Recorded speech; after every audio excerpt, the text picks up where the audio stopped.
És indignant que per exercir el dret de manifestació puguis acabar perdent un ull. De fet, a Irídia portem ja 4 casos de lesions molt greus per projectils de foam. I no podem oblidar els 13 casos de violència policial de l'1 d'octubre i les situacions de maltractament en privació de llibertat. Portem 9 casos de violència a la presó i 6 casos de violència al CIE. És que el tema del CIE és que és un clar exemple del racisme institucional que existeix. De fet, en 22 casos de violència policial que portem hi ha un clar component de racisme. I la violència específica vers les dones també està present. Portem ja 2 casos amb component de violència sexual. I tots aquests casos són només alguns dels molts que portem. De fet, des del 2016, que Irídia va començar la seva tasca, s'han atès més de 650 casos i en representem 60 davant dels jutjats. I no només els representem jurídicament, sinó que també els acompanyem a nivell psicosocial. Sí, per fer-ho necessitem tot el suport col·lectiu.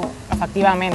De fet, si no aconseguim aquest crowdfunding, no podrem mantenir aquest servei durant el 2022.